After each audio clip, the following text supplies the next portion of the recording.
नमस्ते दोस्तों, स्वागत है आपका माइंड फ्यूल समरी चैनल पर।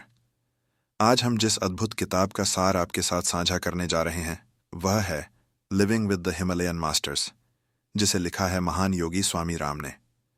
यह किताब किसी साधारण आत्मकथा जैसी नहीं है, बल्कि यह एक ऐसा जीवन दर्शन है जो हमें हिमालय के उन महान योगियों और गुरुओं की झलक दिखाती है जिनके सानिध्य में रहकर स्वामी राम ने साधना, ध्यान और आत्मबोध की राह पर कदम बढ़ाए।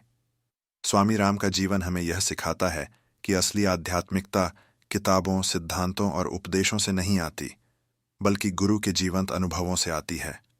इस किताब में वे बताते हैं कि कैसे एक साधक को जीवन भर अपने अंदर की बेचैनी, जिज्ञासा और खोज की ज्वाला जलाए रखनी चाहिए। जब तक यह जलती रहती है, तब तक साधक सही गुरु तक पहुंचता है, और जब सही गुरु मिल जाते हैं, तब जीवन का असली रहस्य खुलने लगता है। कहानी शुरू होती है स्वामी राम के बचपन से, जब वे बहुत छोटी उम्र से ही आध्यात्मिक झुकाव रखने लगे थे। उन्हें बचपन से ही गुरुओं और साधुओं के बीच रहना पड़ा, और उन्होंने महसूस किया कि साधना कोई आसान रास्ता नहीं है। तपस्या, अनुशासन और गुरु की आज्ञा का पालन करना ही इस राह का सबसे बड़ा आधार है। उन्होंने अपनी किताब में साफ लिखा है कि सिर्फ ज्ञान अर्जित करना ही पर्याप्त नहीं है, बल्कि उस ज्ञान को जीवन में उतारना ही सच्चा साधन है। स्वामी राम जब हिमालय पहुंचे, तब उनका सामना ऐसे ऐसे सिद्ध पुरुषों से हुआ जिनकी शक्तियों और ज्ञान को आज की वैज्ञानिक दृष्टि से समझना लगभग असंभव है। किसी संत को उन्होंने देखा जो बिना भोजन के वर्षों तक जीवित थे। किसी साधु को देखा जो बर्फ की गुफाओं में साधना करके भी अपने शरीर का तापमान नियंत्रित रखते थे। कोई ऐसा गुरु मिला जिसने बिना बोले सिर्फ दृष्टि से शिष्य के मन को पढ़ लिया। यह अनुभव आज के समय में सुनने में भले ही अविश्वसनीय लगे, लेकिन यह स्वामी राम के अपने जीवन के साक्षात अनुभव थे। इस किताब में सबसे महत्वपूर्ण बात यह है कि स्वामी राम ने चमत्कारों को कभी अंतिम सत्य नहीं माना। उन्होंने बार बार लिखा कि असली साधना का उद्देश्य अलौकिक शक्तियां पाना नहीं है, बल्कि आत्मबोध प्राप्त करना है। उन्होंने कहा कि अगर कोई साधक केवल चमत्कारों में उलझ जाता है तो वह अपनी असली मंजिल से भटक सकता है। दोस्तों, किताब का हर अध्याय हमें यह सिखाता है कि जीवन में अनुशासन और गुरु भक्ति कितनी जरूरी है। स्वामी राम ने ऐसे कई प्रसंग साझा किए जहां उनके गुरु ने उन्हें कठोर परीक्षाओं से गुजारा।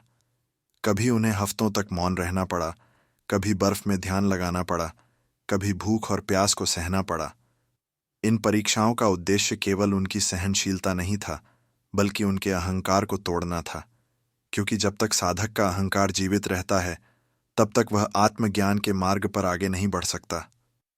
स्वामी राम ने एक जगह लिखा है कि उनका सबसे बड़ा सबक यह था कि सच्चा गुरु कभी शिष्य को आसान रास्ता नहीं दिखाता। गुरु का काम है शिष्य को उसकी सीमाओं से बाहर निकालना। जैसे सोने को तपाकर ही शुद्ध बनाया जाता है, वैसे ही साधक को कठिनाइयों में डालकर ही उसकी आत्मा को शुद्ध किया जाता है। इस किताब में स्वामी राम ने हिमालय के महान सिद्ध योगियों के अनुभव भी लिखे हैं, जिन्होंने अपने जीवन में हमें यह सिखाया कि मन और प्राण पर नियंत्रण पा लेना ही योग की सबसे बड़ी उपलब्धि है। उन्होंने बताया कि कैसे ध्यान और प्राणायाम की शक्ति से साधक अपने शरीर और मन को पूरी तरह से नियंत्रित कर सकता है। स्वामी राम लिखते हैं कि जब वे पहली बार अपने गुरु के पास पहुंचे तो उन्हें लगा कि अब उन्हें सब कुछ सरलता से मिल जाएगा, लेकिन उनके गुरु ने उन्हें बताया कि साधना कोई जादू की छड़ी नहीं है, बल्कि यह एक लंबा और कठिन मार्ग है। शुरुआत में उनके गुरु ने उन्हें साधारण से कार्य सौंपे, जैसे आश्रम की सफाई करना, लकड़ियां लाना या दूसरों की सेवा करना। उन्हें यह समझ नहीं आता था कि अध्यात्म की खोज करने वाले को ऐसे साधारण कार्य क्यों करने पड़ रहे हैं, लेकिन धीरे धीरे उन्होंने अनुभव किया कि यह सब कार्य उनके भीतर नम्रता, धैर्य और सेवा भाव को जगाने के लिए थे। सच्चा साधक वही है जो पहले अपने अहंकार को मिटाना सीख ले। एक बार की बात है, स्वामी राम के गुरु ने उनसे कहा कि वे पास के गांव में जाकर भीख मांगकर भोजन लाएं। स्वामी राम को यह बात बड़ी अजीब लगी। वे खुद को शिक्षित, विद्वान और साधना में अग्रसर मानते थे। उन्हें लगा कि गांव के लोग उनका मजाक उड़ाएंगे, लेकिन जब उन्होंने गुरु की आज्ञा का पालन किया और गांव जाकर भोजन मांगा, तो उनके भीतर की झूठी प्रतिष्ठा और अहंकार धीरे धीरे टूटने लगे। यह अनुभव उन्हें सिखाने के लिए था कि जब तक इंसान दुनिया की नज़रों में अच्छा दिखने की चिंता करता रहेगा, तब तक वह सच्चा साधक नहीं बन सकता। हिमालय में रहते हुए स्वामी राम ने कई ऐसे संतों से मुलाकात की जिनकी जीवन शैली ने उन्हें गहराई से प्रभावित किया। उन्होंने एक ऐसे संत का जिक्र किया है जो कई वर्षों से बर्फीली गुफा में ध्यान मग्न रहते थे। उनके पास न आग थी, न मोटे कपड़े, फिर भी वे शरीर को इतना गर्म रखते थे कि ठंड उन्हें छू तक नहीं पाती थी। स्वामी राम ने यह रहस्य जानना चाहा और तब उन्होंने जाना कि यह सब तुम्मो ध्यान और प्राणायाम की शक्ति से संभव है। यह कोई चमत्कार नहीं था, बल्कि साधना का परिणाम था। इस अनुभव ने उन्हें यह सिखाया कि अगर साधक अपने मन और प्राण पर नियंत्रण पाले, तो प्रकृति की सीमाएं भी उसके सामने झुक जाती हैं। स्वामी राम अपने एक और अद्भुत अनुभव का वर्णन करते हैं। एक बार वे एक महान योगी से मिले जिनके पास असाधारण शक्ति थी। वह योगी बिना बोले ही उनके मन की हर बात जान लेते थे। जब वे पहली बार मिले तो योगी ने स्वामी राम की गहरी छिपी हुई भावनाएं और विचार प्रकट कर दिए। स्वामी राम चकित रह गए कि उनके मन की गहराई तक को कोई बिना शब्दों के पढ़ सकता है। उस योगी ने उन्हें सिखाया कि मन पर इतनी गहरी पकड़ संभव है कि हम दूसरों के विचार भी समझ सकते हैं, लेकिन साथ ही उन्होंने चेतावनी भी दी कि इन शक्तियों में उलझना नहीं चाहिए। असली साधना का मकसद दूसरों के विचार पढ़ना नहीं है, बल्कि अपने भीतर के सत्य को जानना है। इस किताब का सबसे मार्मिक हिस्सा वह है जहां स्वामी राम बताते हैं कि उनके गुरु ने उन्हें बार बार मृत्यु का अभ्यास करवाया। सुनने में यह विचित्र लगता है, लेकिन गुरु का उद्देश्य यह था कि शिष्य मृत्यु के भय से मुक्त हो सके। जब साधक मृत्यु से डरना बंद कर देता है, तब वह जीवन को पूर्णता से जी सकता है। स्वामी राम ने लिखा है कि उनके गुरु ने उन्हें समाधि की ऐसी अवस्थाएं सिखाईं जहां शरीर स्थिर और निश्चल हो जाता था, सांस रुक जाती थी, लेकिन भीतर साधक जीवित और सचेत रहता था। यह अभ्यास उन्हें यह अनुभव कराने के लिए था कि आत्मा अमर है और शरीर केवल एक साधन है। एक और प्रसंग में वे बताते हैं कि एक योगी से मिलकर उन्होंने जाना कि ध्यान का असली उद्देश्य केवल शांति पाना नहीं है, बल्कि अपनी चेतना को इतना विस्तृत करना है कि हम संपूर्ण ब्रह्मांड के साथ एकाकार हो जाएं। उन्होंने महसूस किया कि ध्यान की गहराई में उतरकर इंसान यह जान सकता है कि उसके भीतर की आत्मा और सृष्टि की आत्मा एक ही है। यही अनुभव वेदों और उपनिषदों में वर्णित अहम ब्रह्मास्मि का प्रत्यक्ष अनुभव है। स्वामी राम बताते हैं कि जब वे हिमालय में अपने गुरु के साथ रहते थे, तो उन्हें बार बार कठिन परीक्षाओं से गुजरना पड़ता था। एक बार उनके गुरु ने उन्हें कई दिनों तक निर्जन गुफा में ध्यान लगाने का आदेश दिया। वहां न कोई साथी था, न कोई सुविधा, केवल घोर अंधेरा, ठंडी हवाएं और भीतर उठते डर का सामना करना था। पहले तो उनका मन भागने को हुआ, लेकिन धीरे धीरे उन्होंने महसूस किया कि यह अंधेरा केवल बाहर नहीं है, बल्कि उनके मन के भीतर भी है। जब उन्होंने अपने भय का सामना करना सीखा, तभी उन्हें गहरी शांति का अनुभव हुआ। इस अनुभव ने उन्हें यह सिखाया कि साधक को अपने भय से भागना नहीं चाहिए, बल्कि उसका सीधा सामना करना चाहिए, क्योंकि भय से मुक्त हुए बिना आत्मज्ञान संभव नहीं है। एक और घटना का जिक्र वे विस्तार से करते हैं। एक दिन उनके गुरु ने उनसे कहा कि वे बिना भोजन और पानी के कई दिनों तक केवल ध्यान की शक्ति से शरीर को टिकाए रखें। स्वामी राम को लगा कि यह असंभव है, लेकिन उन्होंने आज्ञा का पालन किया। पहले दिन भूख और प्यास ने उन्हें बहुत परेशान किया, दूसरा दिन और कठिन रहा, लेकिन तीसरे दिन जब उन्होंने अपना ध्यान गहराई में लगाया, तो उन्हें लगा कि शरीर को भूख प्यास की जरूरत उतनी नहीं है जितना मन को लगता है। यह अनुभव उनके लिए जीवन परिवर्तनकारी था। इससे उन्होंने जाना कि मन ही शरीर का सबसे बड़ा संचालक है। अगर मन को नियंत्रित कर लिया जाए, तो शरीर भी उसकी आज्ञा मानने लगता है। स्वामी राम ने अपनी किताब में यह भी लिखा है कि असली साधना केवल गुफाओं और पहाड़ों में बैठकर ध्यान करने से नहीं होती। उन्होंने यह सिखाया कि ध्यान और योग का उद्देश्य जीवन से भागना नहीं है, बल्कि जीवन को गहराई से जीना है। हिमालय के योगियों ने उन्हें यह बताया कि जो व्यक्ति दुनिया से भागता है, वह अधूरा साधक है। सच्चा योगी वही है जो संसार में रहते हुए, लोगों के बीच रहते हुए, अपने भीतर की शांति को बनाए रखे। यही असली तपस्या है। परिस्थितियां चाहे कैसी भी हों, मन स्थिर और संतुलित रहना चाहिए। एक प्रसंग में स्वामी राम ने एक ऐसे योगी का वर्णन किया है जो वर्षों से मौन व्रत में थे। वे बोलते नहीं थे, लेकिन उनके नेत्र इतने शक्तिशाली और जीवंत थे कि उनके सामने बैठकर ही साधकों का मन शांत हो जाता था। स्वामी राम ने उनसे सीखा कि शब्दों से कहीं अधिक शक्तिशाली है मौन। जब साधक मौन में उतरता है, तभी उसे अपने भीतर की अनंत शक्ति का अनुभव होता है। यही कारण है कि ध्यान में मौन का इतना महत्व है। स्वामी राम ने अपने जीवन का सबसे बड़ा सबक यह बताया कि आत्मज्ञान की राह पर सबसे बड़ा शत्रु है अहंकार। चाहे इंसान कितना भी विद्वान क्यों ना हो, कितना भी शक्तिशाली क्यों ना हो, अगर उसके भीतर अहंकार है तो वह सच्चा ज्ञान प्राप्त नहीं कर सकता। उनके गुरु बार बार उन्हें यह बात समझाते थे कि जब तक तुम यह सोचते रहोगे कि मैं जानता हूं, मैं श्रेष्ठ हूं, मैं कर सकता हूं, तब तक तुम सत्य से दूर रहोगे। लेकिन जैसे ही तुम खुद को खाली कर दोगे, समर्पित कर दोगे, तभी सत्य स्वयं प्रकट होगा। इस किताब में स्वामी राम एक ऐसी गहरी घटना साझा करते हैं जहां उन्होंने अपने गुरु से पूछा, गुरुदेव, आत्मज्ञान क्या है? गुरु ने मुस्कुराकर उत्तर दिया, आत्मज्ञान को शब्दों में नहीं बताया जा सकता, इसे केवल जिया जा सकता है। जैसे शहद का स्वाद बिना चखे नहीं जाना जा सकता, वैसे ही आत्मज्ञान को बिना अनुभव किए नहीं जाना जा सकता। यह बात स्वामी राम के जीवन भर के लिए मार्गदर्शन बन गई। उन्होंने सीखा कि सच्ची आध्यात्मिकता केवल तर्क और बहस से नहीं आती, बल्कि व्यक्तिगत अनुभव से आती है। धीरे धीरे स्वामी राम ने अनुभव किया कि हिमालय में रहना केवल साधना का स्थान नहीं है, बल्कि यह मनुष्य की सीमाओं को तोड़ने की भूमि है।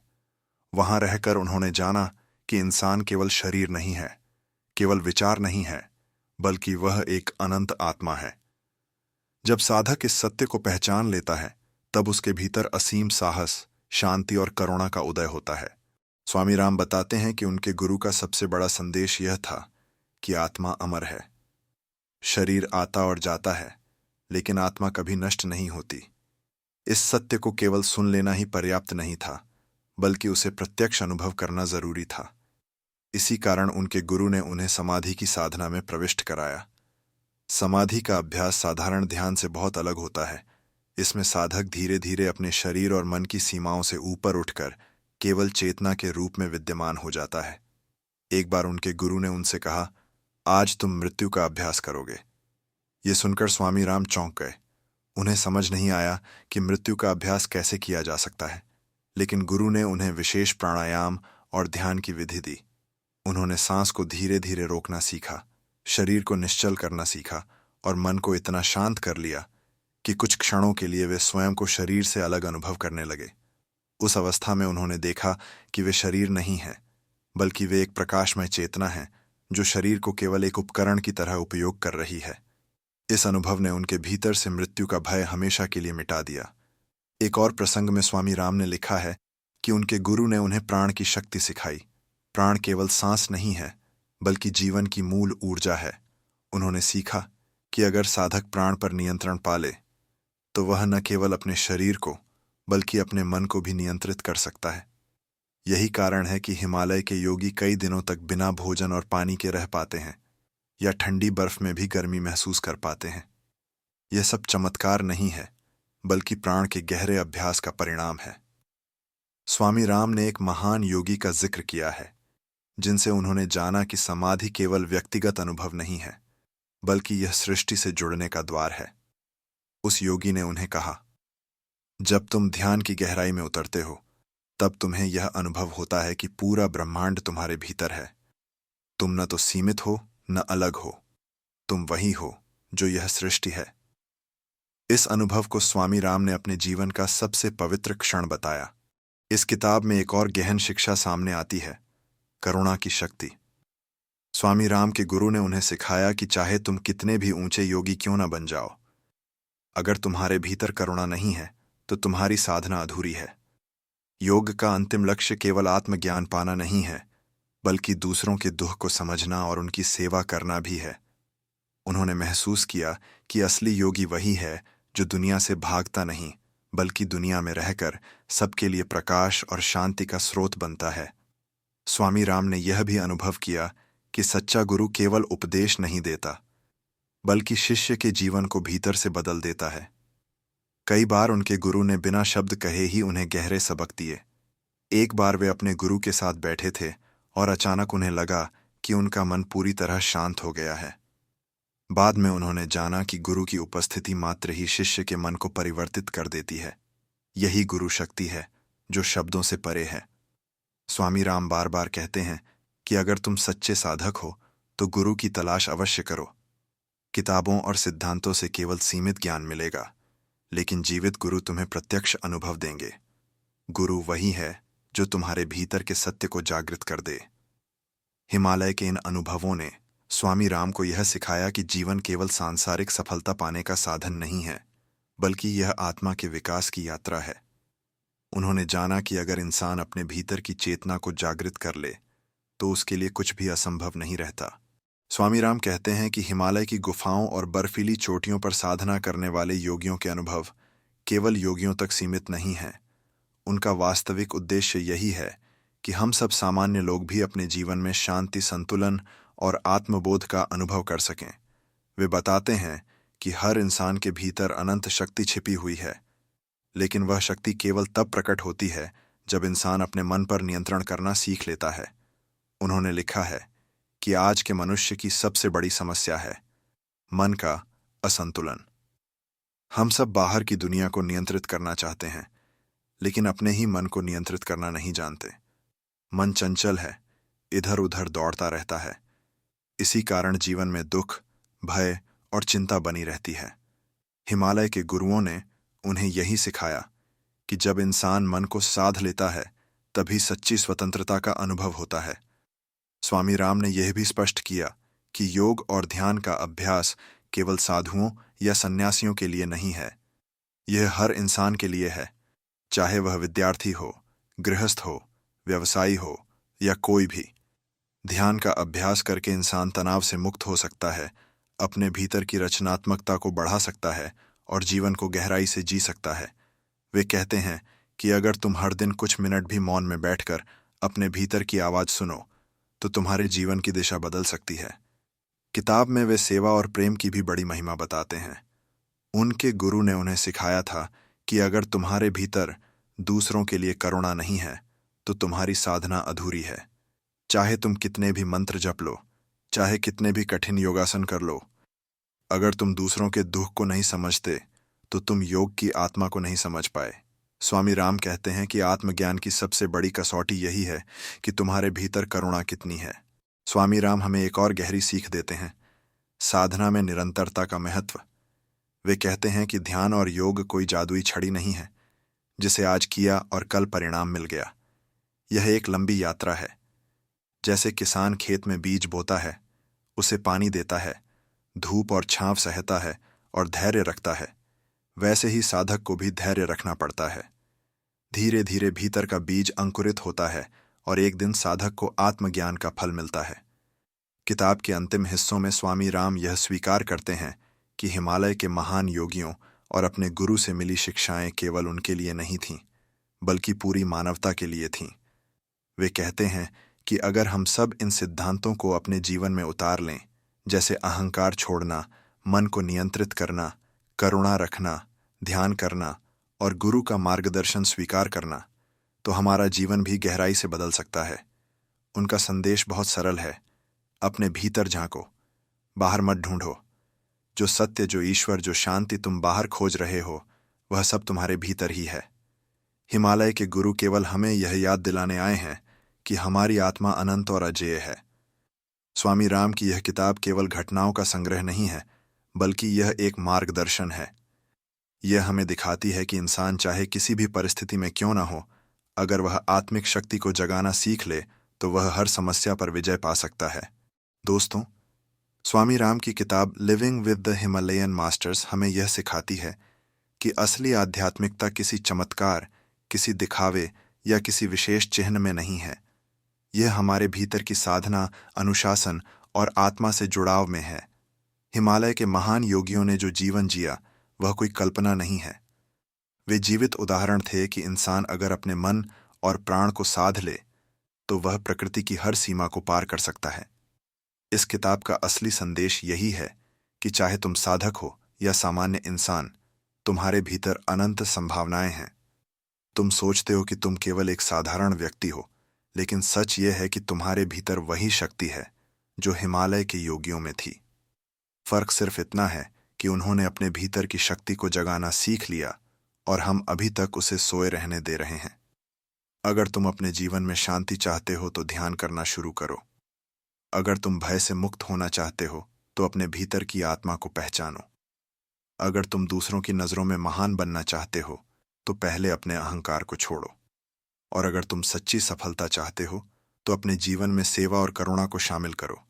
यही बातें स्वामी राम हमें इस किताब में समझाते हैं। दोस्तों, सोचो जरा, अगर हम सब अपने भीतर झांकना सीख लें, अपने मन पर नियंत्रण पालें और करुणा के साथ जीना सीख लें, तो हमारी जिंदगी कितनी बदल जाएगी। यही असली क्रांति है, यही जीवन की असली यात्रा है। तो आइए इस किताब के सार को अपने जीवन का हिस्सा बनाएं। आज से ही शुरुआत करें। एक छोटा सा संकल्प लें कि हर दिन कुछ मिनट मौन में बैठेंगे, अपने भीतर झांकेंगे और धीरे धीरे अपने जीवन को उस दिशा में मोड़ेंगे जहां शांति, प्रेम और आत्मज्ञान है। और दोस्तों, अगर आपको यह वीडियो पसंद आया हो, अगर आप चाहते हैं कि और भी महान किताबों का सार आपके सामने इसी गहराई और प्रेरणा के साथ आए, तो अभी हमारे चैनल माइंड फ्यूल समरी को सब्सक्राइब करें। नीचे कमेंट करके हमें बताइए कि स्वामी राम की इस किताब की कौन सी सीख ने आपके दिल को सबसे ज़्यादा छुआ। और इस वीडियो को अपने दोस्तों और परिवार के साथ ज़रूर शेयर करें ताकि वे भी इस अमूल्य ज्ञान से लाभ उठा सकें। याद रखिए, ज्ञान तभी सार्थक होता है जब उसे बांटा जाए, और शायद यही आपके जीवन का सबसे बड़ा योगदान होगा, दूसरों तक प्रकाश पहुंचाना,